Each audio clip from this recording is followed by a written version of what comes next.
అందరికీ నమస్కారం. నా ఛానల్ మొట్టమొదటిసారి చూస్తున్నట్లయితే దయచేసి సబ్స్క్రైబ్ చేసుకోండి. ఇందులో పెద్ద కష్టం లేదు, ఖర్చు లేదు. అక్కడ సబ్స్క్రైబ్ SUBSCRIBE అని కనిపిస్తుంది, అది టచ్ చేయండి చాలు. సరే, ఇప్పుడు నేను ఒక వీడియో చూపిస్తాను. ఆ వీడియో చూడండి. ఆ వీడియో చూసిన తర్వాత నేను దానికి సంబంధించిన విషయాలు చెప్తాను.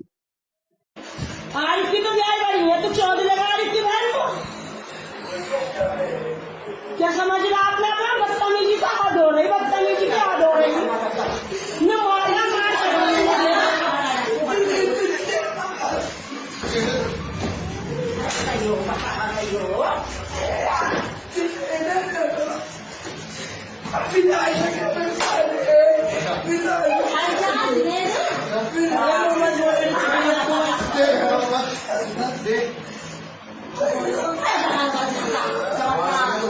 मारना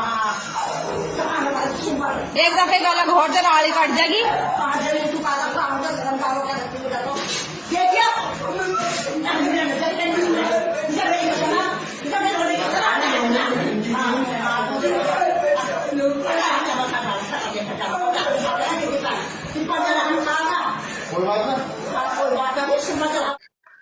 చూశారు కదా, ఇంత దారుణంగా కిరాతకంగా మన ఆడపిల్లల్ని చంపేస్తుంటే, వేధిస్తుంటే ఇంకా మన చట్టాల్లో మార్పులు చేయకపోతే ఎలాగా? ఎప్పుడో బ్రిటిష్ వాడి కాలంలో వాడి స్వార్థం కోసం చేసిన హిందూ వివాహ వయస్సు నిర్ధారణ అనే చట్టాన్ని ఇప్పటికీ పాటిస్తుంటే ఎలాగా? మీరు మరీ ఇంకోసారి చెప్తున్నాను, వివాహ వయస్సు ఆడపిల్లలకి 18 సంవత్సరాలు, మగపిల్లలకి 21 సంవత్సరాలు నిర్ణయించి ప్రభుత్వం చెప్తే మా చట్టాలు చేస్తే ఆ చట్టాన్ని పాటిస్తుంది కేవలం హిందువులు మాత్రమే. అలాగే దాడులు చేస్తుంది కూడా హిందువుల మీద మాత్రమే. ఆ చట్టానికి ప్రతికూలంగా వివాహాలు చేస్తున్నారంటూ, బాల్య వివాహాలు చేస్తున్నారంటూ దాడులు చేస్తుంది హిందువుల మీద మాత్రమే. ఎందుకో తెలుసా?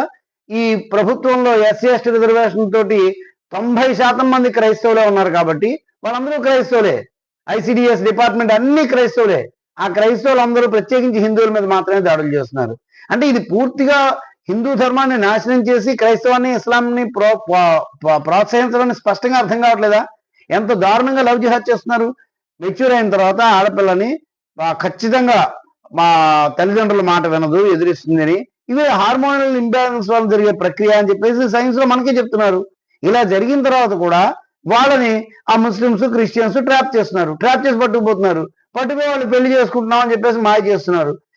ఇప్పుడు ఇటీవల వినిపిస్తున్న కొన్ని చరిత్రలో అయితే ఆ పిల్లలు ఆ తల్లిదండ్రులు కూడా చంపేస్తున్నారు. ఇంత దారుణమైన స్థితికి దిగజారిపోయింది. ఇప్పటికీ ఇంకా హిందూ ధార్మిక వివాహ వ్యవస్థని మార్చరా? ఎందుకంటే వేల సంవత్సరాల క్రితం నుంచి ఉన్న మన వ్యవస్థ రైసురాపుర వివాహం అనేది, అంటే ఆడపిల్లకి రైసులు అయ్యే ముందే పెళ్లి చేసేది. మన నరేంద్ర మోడీ గారి వివాహం అలాగే జరిగింది, KCR గారి వివాహం కూడా అలాగే జరిగింది. మరి వీళ్ళే ప్రత్యక్ష సాక్షులుగా ఇక్కడ ఉన్నప్పుడు ఎందుకు చట్టాలను మార్చట్లేదు?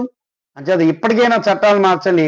ఆడపిల్లలకి సకాలంలో పెళ్లి చేసుకునే అవకాశాన్ని హిందూ తల్లిదండ్రులకు అవకాశం కల్పించండి. లేకపోతే ఇలాంటి వేదనలు రోజు చూడలేక చూస్తున్నాం. ప్రతిరోజు ఇలాంటి లవ్ జిహాద్ కథలు ఎక్కడ పడితే అక్కడ వస్తున్నాయి. ప్రభుత్వం రక్షణ కల్పించలేకపోతుంది, ఏమీ చేయలేకపోతుంది. పోనీ అలా చేసిన దుర్మార్గులను ఏమైనా శిక్షిస్తున్నారా? కఠినంగా ఒకరిని శిక్షిస్తే మిగిలిన వాళ్ళందరూ చచ్చినట్లు భయపడతారేమో అనుకోవచ్చు. అది లేదు, వాడు చేసిన అకృత్యాన్నేమో పెద్ద అక్షరాలతో వేస్తున్నారు. ఆ తర్వాత వాడికి ఇచ్చిన శిక్ష గురించి మాట్లాడలేవు ఎక్కడ దేంట్లోనూ. ఎందుకంటే వాళ్ళకి బెయిలిచ్చి పంపించేస్తున్నారు హాయిగా బయటికి. ఎప్పటికైనా నరేంద్ర మోడీ గారు దీని మీద దృష్టి పెట్టి హిందూ ఆడపిల్లలను రక్షించాలి. జై హింద్.